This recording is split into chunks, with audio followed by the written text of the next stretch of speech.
안녕하세요.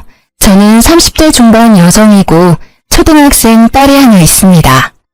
남편이랑은 2년 연애하고 결혼해 평범하게 지내왔는데요. 소심한 저와 달리 남편은 자신감 넘치고 리더십 강한 성격으로 연애 때는 고집 있는 모습이 믿음직스럽게 느껴졌어요. 하지만 결혼해서는 크고 작은 일에서 부딪히며 부담스러울 때가 많더라고요.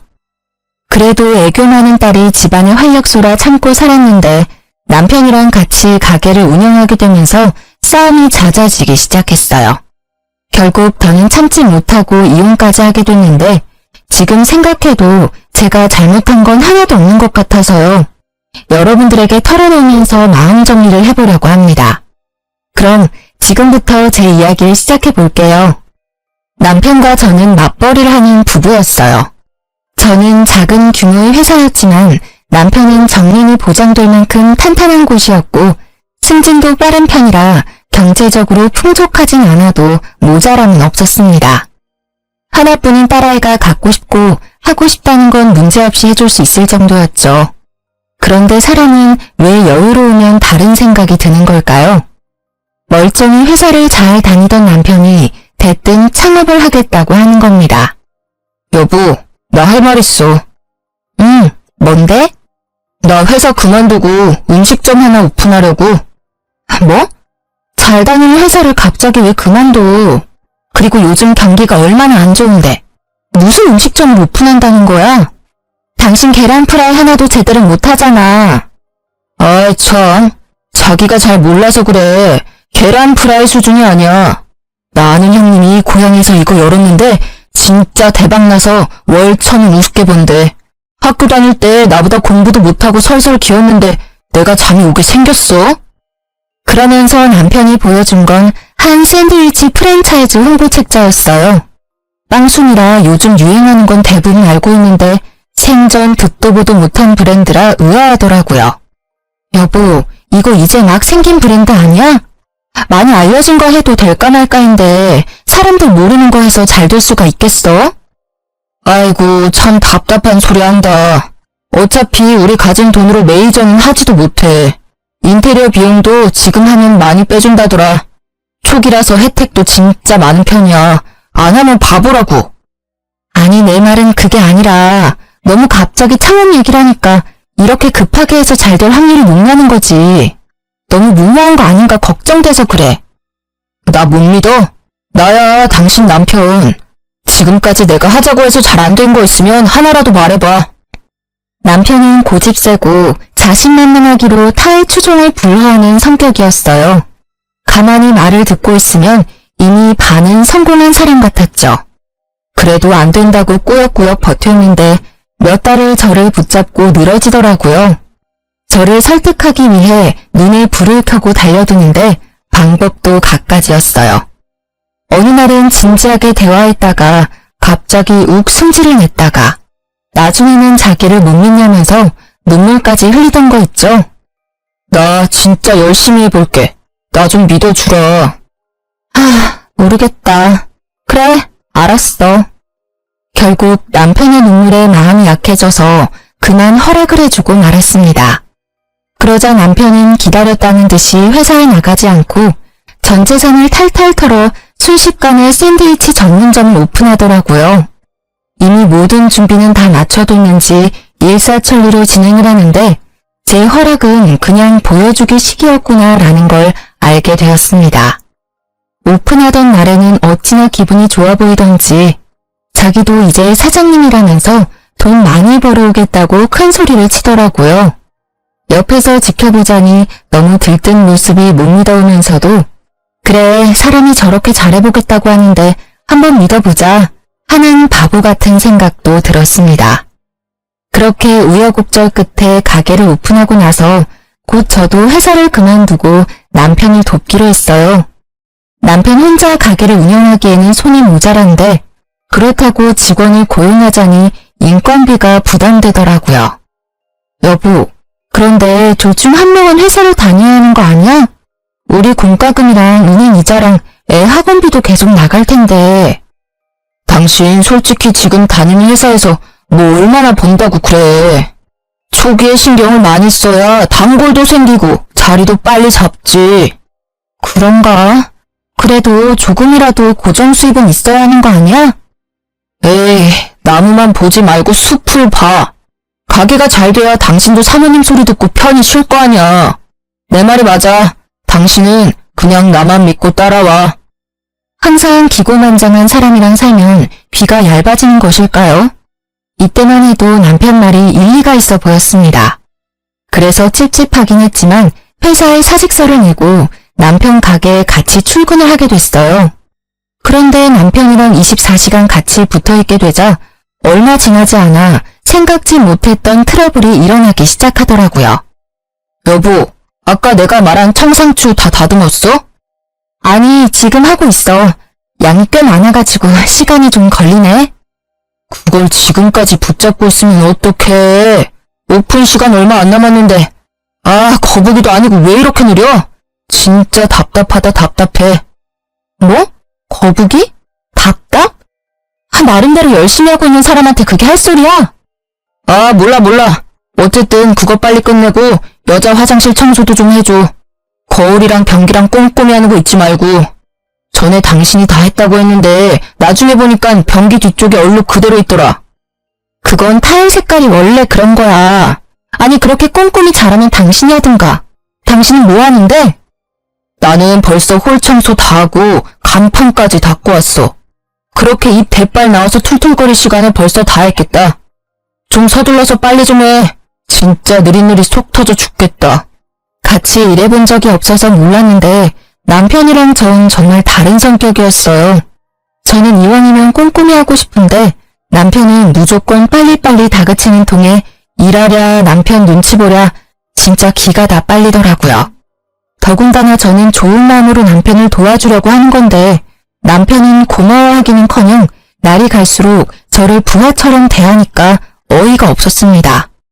빨리 하면 대충 한다고 뭐라 하고 꼼꼼히 하면 느리다고 뭐라 하고 재수없는 밤낮 상사도 이런 상사가 없더라고요.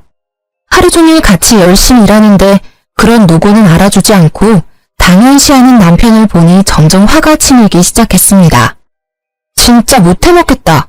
이럴 거면 차라리 그냥 당신 맘에 쏙 드는 알바를 구해. 알바? 우리가 알바 쓸 돈이 어딨어. 요즘 알바가 한두 푼으로 되는 거야? 아니 그러면 내가 도와주는 걸 고맙게 생각을 하던지. 진짜 매일 화내고 짜증내고 내가 여보 부하야? 이거 너무한 거 아니야? 솔직히 나 진짜 열심히 일하려고 노력하는데 너무 섭섭해. 아, 왜 또 이렇게 애처럼 군다.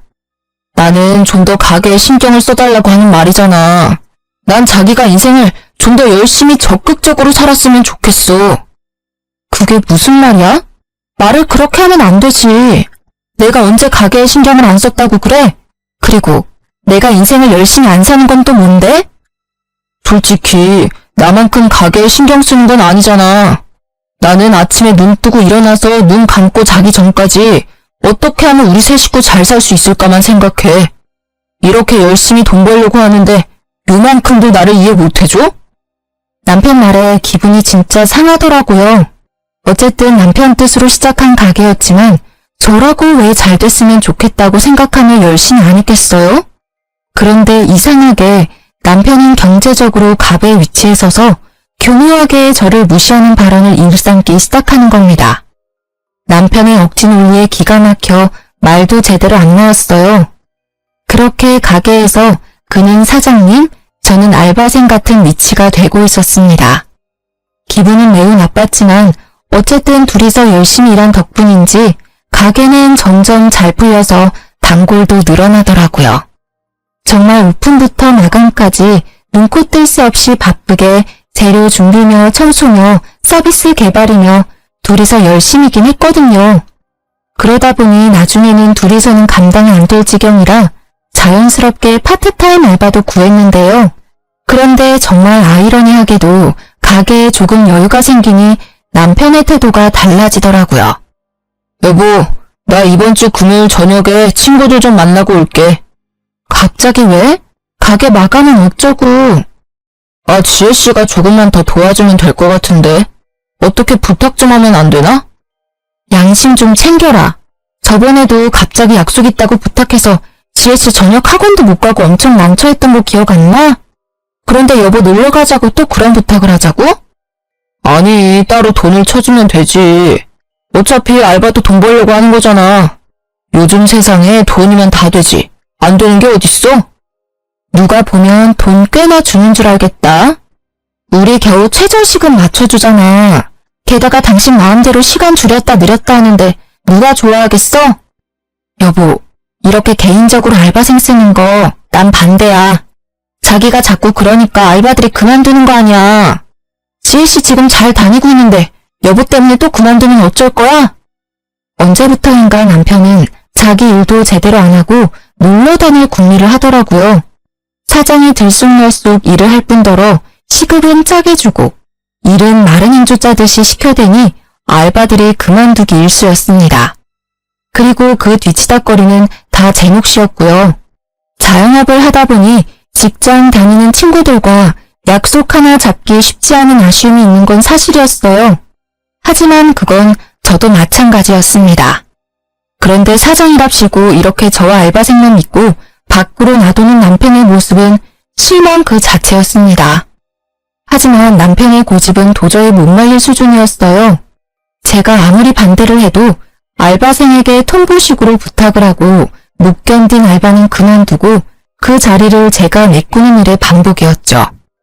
이런 일이 계속되다 보니 더는 알바를 구하기가 힘들어졌고 저는 알바도 없이 가게에서 혼자 일하는 날이 많아졌습니다. 어느새 정신을 차려보니 남편은 가게에 신경을 안 쓰고 저 혼자 카운터, 주방, 홀 가릴 것 없이 훨씬 더 많은 일을 하고 있더라고요. 한 번은 이런 일도 있었습니다. 여보, 나 내일 결혼식 좀 다녀와야 할 것 같아. 무슨 소리야? 미쳤어? 내일 단체 손님 예약 있잖아. 10명이잖아. 그 정도는 여보가 혼자 해줄 수 있지 않아? 10명은 무슨? 100명이야. 오랜만에 100단위 단체 들어와서 좋다고 여보가 나한테 몇 번이나 얘기했던 거 기억 안 나니? 아, 맞다. 아, 어떡하지? 내가 가서 사회 봐준다고 약속했는데. 지금이라도 안 된다고 해야지 뭘 어떻게 해. 나 혼자 절대 못해. 100인분을 나 혼자 어떻게 만들어? 그럼 내가 최대한 빨리 갔다가 올게. 어차피 결혼식은 첫 타임이고 단체는 1시까지 배달이니까 충분히 갔다 올 수 있을 것 같은데. 제 시간에 온다고 장담할 수 있어? 절대 안 돼. 안 된다고 했다. 다음날 고집불통 남편은 제 이야기는 안중에도 없다는 듯이 재료 준비를 대충 끝내놨다면서 결혼식장으로 향했습니다. 제가 짜증내고 화를 내도 충분히 제 시간에 올 수 있다면서 같이 하면 되니까 걱정하지 말라고 호언장담을 하면서요. 하지만 모든 계획이 남편 뜻대로 될 수 있나요? 곧 주말 교통체증에 차가 막혔다면서 남편한테 연락이 오는 겁니다. 결국 저 혼자 100인분을 만들 수는 없으니 그만둔 알바생에게 사정사정해서 도와달라고 SOS를 칠 수밖에 없었어요. 겨우 시간 맞춰 제 시간에 배달을 해주고 열이 나 있는데 이때도 남편은 미안한 내색 하나 내비치지 않더라고요. 그렇다고 남편이 집안일에 신경을 쓰는 것도 아니었어요. 제가 남편 대신 가게에 매달리는 사이 하나뿐인 저희 딸은 집에서 혼자 방치되고 있었습니다. 가게 마감을 마치고 집에 돌아오면 밤 10시가 훌쩍 넘었어요. 그 사이 학원을 뺑뺑이 하고 돌아온 초등학생 딸은 혼자 밥 먹고 숙제하다가 지쳐 잠들기 일쑤였습니다. 그런 딸을 보면 내가 지금 뭐 하는 건가 싶고 너무 마음이 안쓰럽고 속상하더라고요.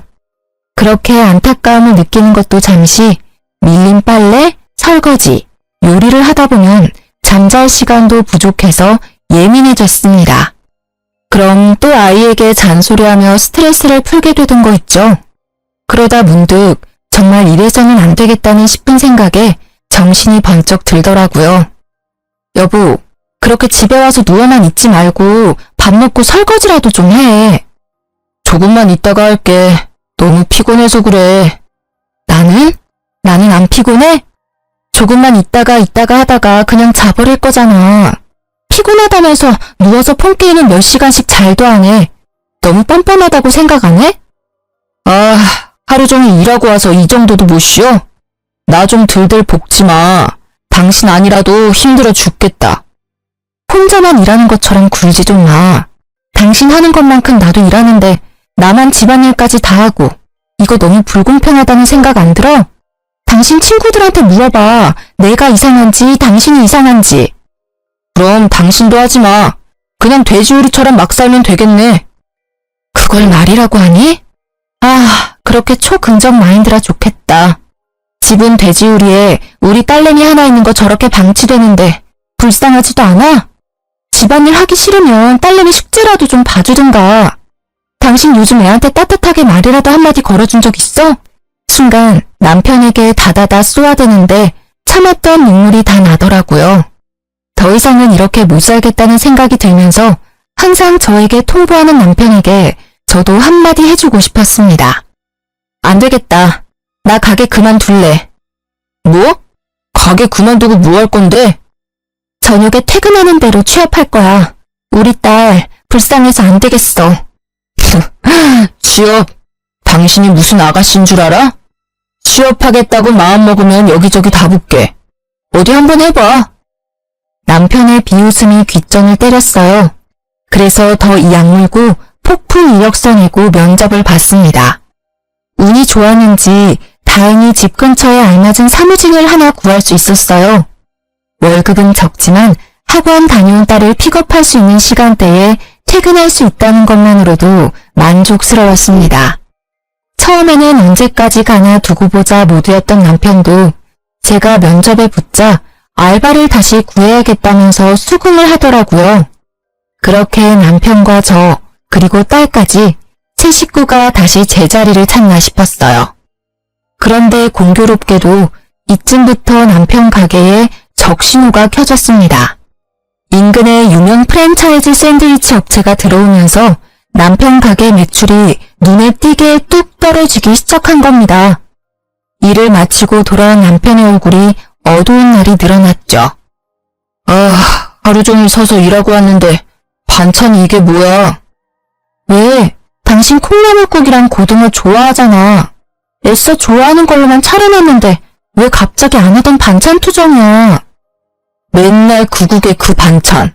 좀 맛있는 것도 하고 그래라. 하루 종일 컴퓨터 앞에 앉아서 딩가딩가 놀다가 오면서 마트 가서 좀 신경 써서 밥도 차려주고 그러라고. 지금 말 다 했어? 일하면서 집안일까지 하는 게 쉬운 일인 줄 알아? 그리고 내가 무슨 회사에서 놀다 오는 줄 아나 본데 나도 힘들게 일하고 오는 거야. 게다가 일 마치고 딸내미 데려오면 밥하고 반찬하는 시간도 빠듯해. 이 정도도 감지덕지라고. 어쨌든 나보다는 일찍 마치잖아. 내가 이 말까지는 안 하려고 그랬는데 고작 이러려고 가게 뛰쳐나간 거야? 뭐 내가 보기엔 별로 달라진 것도 없는 것 같아서 그래.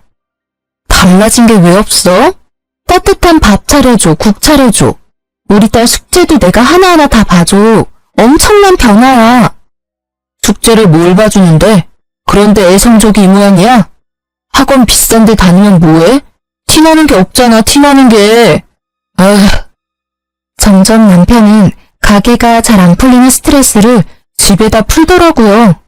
반찬 투정부터 시작해서 나중에는 아이 성적까지 입을 대는데 진짜 한 대 때려주고 싶은 생각이 들 정도로 짜증이 났습니다. 저도 처음에는 안쓰러운 마음이 들어서 남편을 이해해보려고 했어요. 그런데 갈수록 선을 넘는 발언을 쏟아내니까 못 참겠더라고요. 심지어 경제적으로도 남편은 제게 의존하기 시작했습니다. 매출은 뚝뚝 떨어지는데 전기세며 수도세며 월세며 매달 나가는 공과금은 그대로니 당연한 결과였어요. 그래도 저는 알뜰한 성격이라 남편이 생활비를 주지 않아도 제가 버는 월급으로 아껴 쓰며 잘 살고 있었거든요. 그런데 남편은 제게 가게 월세까지 내달라고 하는 겁니다. 여보, 돈 좀 모아둔 거 있어? 돈? 얼마나 필요한데? 500 정도. 이번 달 전기세 안 내면 전기 끊긴대. 아, 미치겠다. 월세도 내야 하고. 아니, 그 지경이 될 때까지 뭐 한 거야? 아, 진짜 노답 아니야? 전기세는 내가 알아서 해볼게. 이번 달 월세만이라도 좀 어떻게 안 돼? 당신 회사 꽤 다녔는데 모아둔 것도 좀 있을 거 아니야. 아, 알겠어. 그럼 내가 월세는 어떻게든 내볼게. 근데 당신 가게 그냥 접으면 안 돼? 회복될 기미도 안 보이는데 언제까지 밑 빠진 독에 물 붓기처럼 이렇게 살 순 없잖아. 아, 진짜 짜증나네. 가게에 들어간 돈이 얼만데 무슨 가게를 접어. 사업하다 보면 이 정도 고비는 다 오는 건데 아직 망한 것도 아니잖아. 당신은 내가 망하길 기다리는 사람처럼 얘기를 하네? 아니, 그게 아니라 지금 우리 형편도 안 좋은데 무리해서 가게 운영해봤자. 됐어. 이번 달만 지나면 내가 당신한테 도와달라고 할 일 절대 없을 거야. 진짜 치사해서. 다 회사 다니고 애 키우고 그렇게 살아. 유세 좀 떨지 마. 적반하장으로 혼자 성질내고 욱하는 남편의 모습에 기가 막혔습니다. 현실을 직시하지는 못할 망정 자존심만 내세우면서 몇 달째 생활비도 주지 않은 남편이 답답했어요. 이번 달만 도와달라더니 다음 달에도 그 다음 달에도 월세 지원은 계속됐습니다. 그래도 어쩌겠습니까? 하나뿐인 딸의 아빠이고 가게가 잘 되는 게 우리 가정에도 좋은 일인 건 맞잖아요. 또 부부라면 힘들고 지칠 때 함께 힘을 모으는 거라고 배우기도 했고요. 그래서 저는 아내로서 끝까지 남편을 도와주기 위해 모아둔 월급을 쪼개서 월세를 내고 쉬는 주말에 가게 일까지 도와줬습니다. 오랜만에 나간 가게는 진짜 개판이 따로 없더라고요. 혼자 장사가 안 된다고 얼마나 방치를 한 건지 주방에 묵은 때와 정리 안 된 냉장고는 헉소리가 나올 정도였어요. 이렇게 돼서는 민원까지 들어오겠다 싶어 두 팔 걷어붙이고 대청소부터 시작했죠. 안 그래도 사무직 일을 하는 거라 하루 종일 어깨며 팔이며 많이 아팠거든요. 그래도 꾹 참고 고무장갑 낀 손으로 박박 문질러 묵은 때를 벗기고 박스채 쌓인 식재료를 하나하나 꺼내서 정리하고 버렸습니다. 다 하고 나니까 반나절이 훌쩍 지나 있더라고요. 그 사이에 남편은 주문 받는다는 핑계로 홀에서 놀고 있더라고요. 어이가 없었지만 그래도 좋은 마음으로 시작한 거니 잘 마무리해주고 싶었어요. 그래서 남은 식재료 박스를 마저 정리해주려고 드는데 순간 어깨에서 뚝소리가 나더니 엄청난 고통이 밀려오는 겁니다. 외마디 비명과 함께 주방 바닥에 그냥 누워버릴 충격이었어요. 아, 아파! 아, 여보! 뭐야, 무슨 일이야? 나 이거 들다가 갑자기 어깨에서 뚝소리가 났는데 너무 아파. 팔 빠진 것 같은데 인대가 늘어난 건가? 하여간에 병원에 가봐야 할 것 같아. 조심 좀 하지. 애처럼 덜렁대서 큰일이다. 그러지 말고 나 잡고 팔 한번 흔들어 봐봐. 아니, 못 움직이겠어. 아프다니까? 팔이 그렇게 쉽게 빠지지 않아서 그래. 이거 봐라, 움직일 수 있네. 그럼 빠진 건 아니거든? 나도 일하면서 한 번씩 그런 적 있어. 잠깐만 기다려 봐봐. 어디 가는데? 괜찮냐는 말 한마디 없이 아픈 사람 놔두고 훌쩍 사라져버린 남편의 뒷모습을 멍하니 바라봤어요. 아파서 눈물이 찔끔 나는데 혼자 차가운 주방 바닥에 쓰러져 있자니 서럽더라고요. 그래도 곧 병원에 갈 수 있겠지 생각하며 버텼는데요. 얼마 뒤 다녀온 남편 손에 약봉지 하나가 들려있는 겁니다. 여보, 어디 갔다 왔어? 그게 뭔데? 나 너무 힘들어. 팔 못 움직이면 어쩌지? 우리 딸내미 케어도 해야 하고 회사도 가야 하는데 큰일이야. 파스 이거 하나면 다 돼. 걱정하지 마. 야, 나 팔이랑 어깨 원래부터 아팠던 것도 모르지 너? 나 병원 가야 할 것 같다고. 고작 이걸로 무슨 병원을 간다고 그래. 병원 가면 초음파 찍자고 하고 엑스레이 찍자고 하고 물리치료하자고 하고 다 돈이야 돈. 파스 하나면 될 건데 진짜 괜히 엄살 좀 부리지 마. 진짜 쓰러져서 남편이 하는 말을 듣는데 분노가 치솟았어요. 이를 꽉 밀고 엉금엉금 기어가서 제 폰으로 119에 연락했고 병원으로 향했습니다. 결과는 어깨 빠짐이었고 통증이 심했을 텐데 어찌 참으셨냐고 다들 놀라더라고요. 의사 앞에서 보호자 명목으로 따라온 남편은 끝까지 이상하다, 이상하다 하면서 고개를 갸웃거리고 있었어요. 남이 보면 보호자가 맞나 싶을 정도로 대면대면한 모습이었죠. 가만 보니 자기가 생각했던 것보다 더 심한 상태인 게 이해가 안 됐는지 의사와 간호사를 잡고 진짜냐고, 진짜 팔 빠진 거냐고 거듭 묻고 있더라고요. 멍청하게 또한 그 모습을 보는데 아주 남아있는 정이 뚝 떨어졌습니다. 나 더는 못 참겠어. 내가 바보처럼 참고 살아주니까 아주 우습지? 왜 갑자기 급발진인데? 치료 잘 됐잖아. 그럼 된 거 아니야? 사람이 다쳤으면 괜찮냐고 묻는 게 우선 아니야? 내가 왜 이렇게 됐는데? 항상 내가 참고 맞춰주니까 당신 가족들 아무도 모르는 거잖아. 당신 이렇게 뻔뻔한 거 안 되겠어. 나 지금 당장 어머니한테 다 말해버릴 거야. 내가 당신 가게 시작하고 어떻게 살아왔는지 어머니도 아셔야 돼. 너무 열이 받아 아픈 힘을 이끌고 시댁으로 향했어요. 집에는 시모 혼자 TV를 보고 있더라고요. 남편을 돕는다고 아이를 잠시 시댁에 맡겼는데 다행히 시부가 봉원에 데리고 나갔다고 했습니다. 아이 앞에서 화내고 싶지 않았는데 잘 됐다 싶었죠. 연락도 없이 씩씩거리며 온 며느리의 모습에 놀랐는지 시모가 두서없이 이것저것 물어대더라고요. 연락도 없이 무슨 일이야? 애비는 어디 가고 혼자 왔어? 그리고 그 팔은 또 뭐야? 깁스까지 하고. 넘어졌니? 에휴, 뭐 하느라 정신이 팔려서 또 핸드폰 보면서 걸은 거 아니야? 어머니, 저 이거 남편 가게 일 하다가 다친 거예요. 제가 진짜 걱정하실까 말 안 하려 했는데 지금 남편이 어떤 줄 아세요?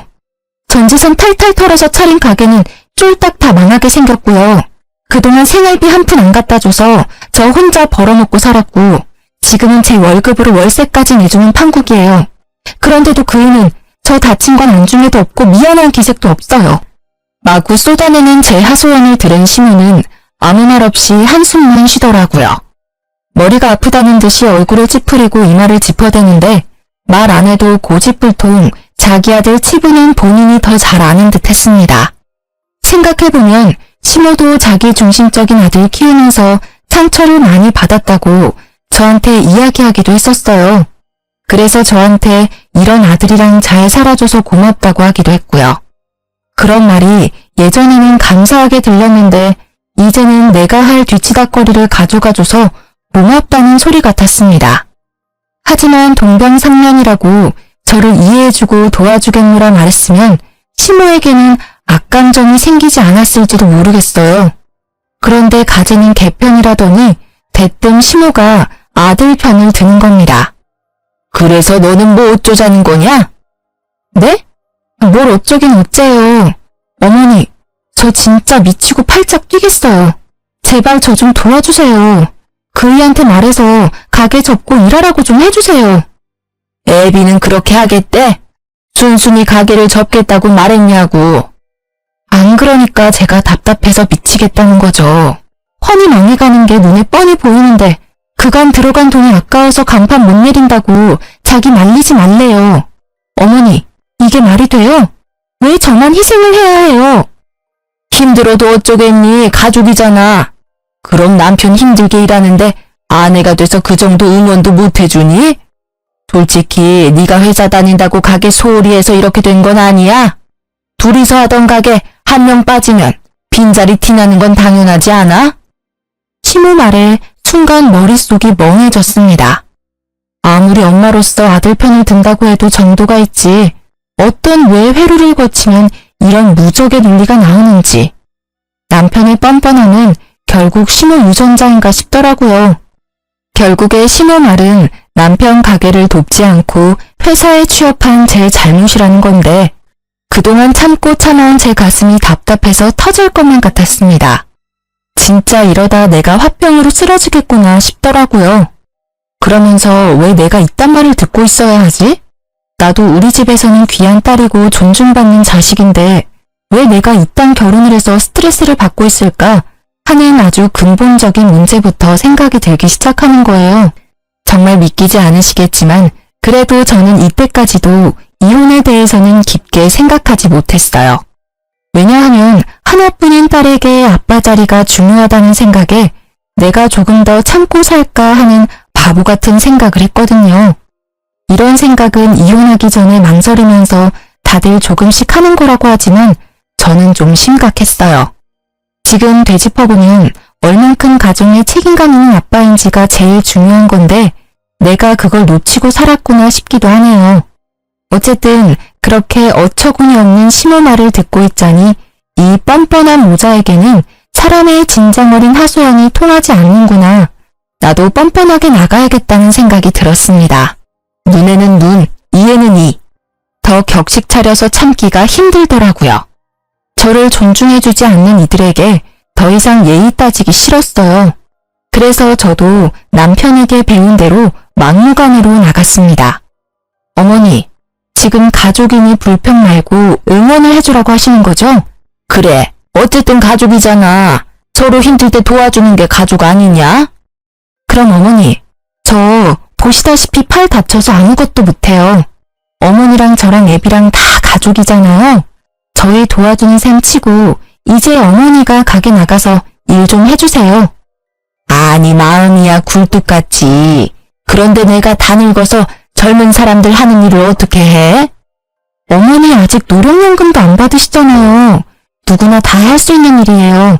저라고 처음부터 했겠어요? 애비가 하라는 대로 시키는 대로 하면 돼요. 가시면 애비가 하나부터 열까지 다 알려줄 거예요. 가족끼리 돕고 살아야죠. 안 그래 어머니? 너 말하는 게 어째 나랑 싸우자는 것 같다. 나는 하는 일 없니? 살림도 살아야 하고 아직 너희 시아버지 일하시는데 뒤에서 뒷바라지라도 해줘야 하는데 아들 일도 도와주라고?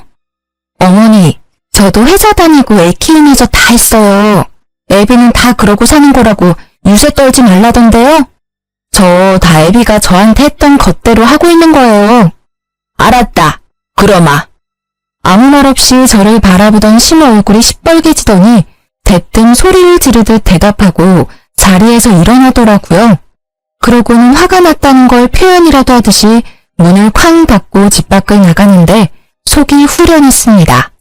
이제 잘난 아들이랑 심호가 같이 가게에 붙어서 오손도손 가족의 정을 쌓을 일만 남은 거잖아요. 상상만 해도 온몸이 짜릿짜릿 전율이 돋더라고요. 심호는 심호 말대로 가족끼리 응원해줄 수 있으니 좋고 저는 이제 가게에 신경 안 쓸 수 있으니 좋고 남편도 뭐 가게에 공짜로 일해주는 사람 생기니 또 좋고 일석삼조라는 생각이 들기도 했습니다. 그날 밤 집으로 돌아가니 남편한테 전화가 바리바리 오더라고요. 심호가 여기저기 하소연을 했는지 시댁 식구들이 돌아가면서 전화가 와서 어찌된 상황인지 묻는 듯 했어요.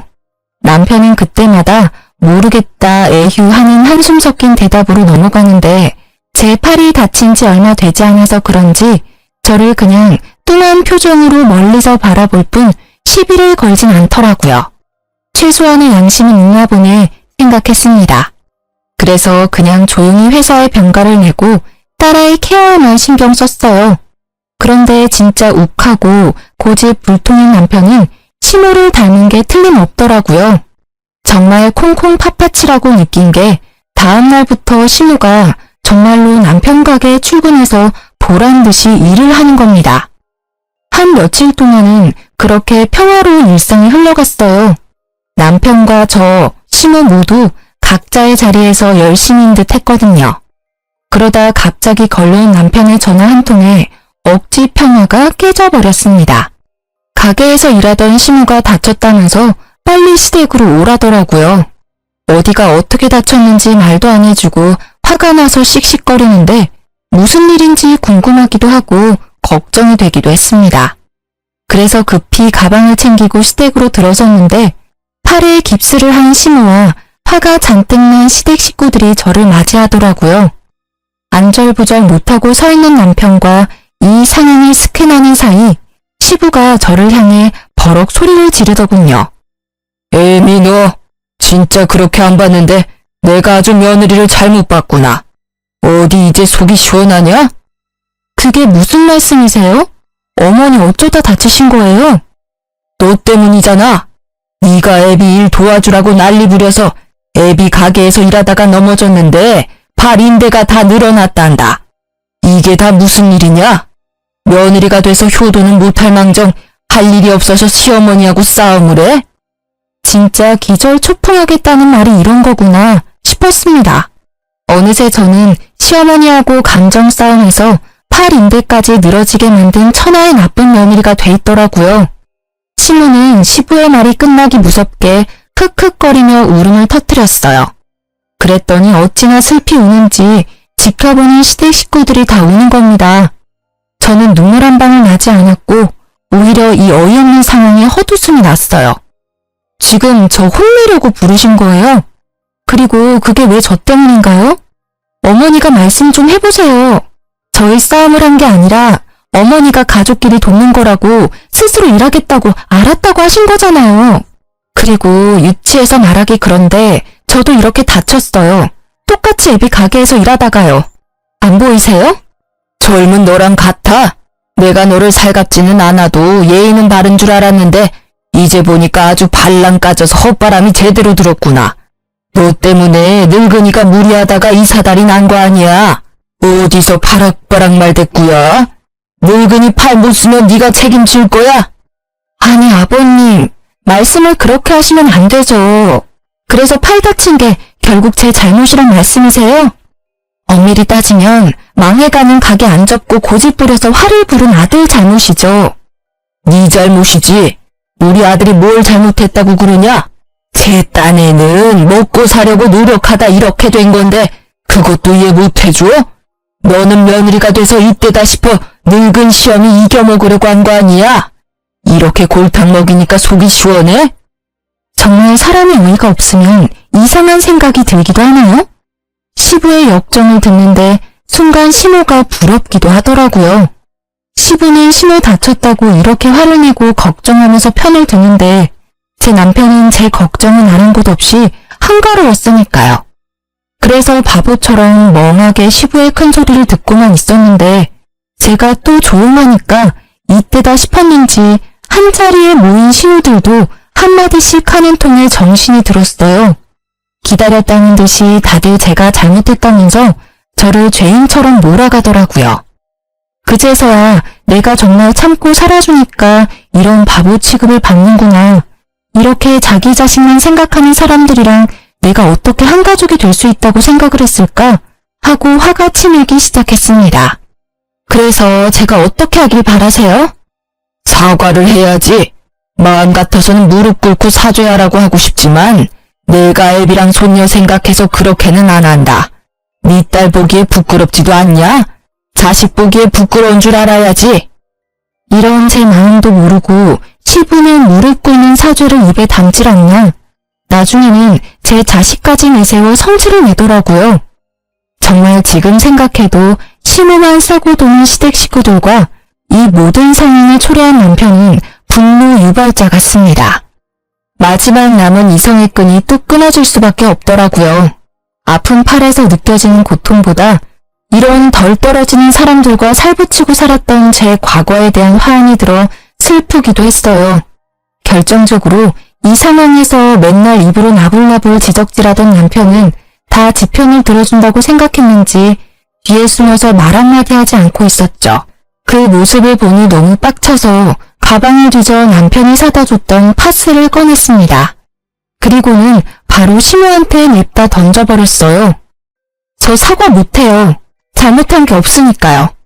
잘난 아들이 저한테 준 파스예요. 그거 붙이면 다 괜찮다네요? 미쳤어? 이게 무슨 짓이야? 잘 들어. 나는 당신하고 더 이상 못 살아. 나만 하는 희생 더는 강요하지 마. 뒷불도 없으면서 자존심만 세우면 다야?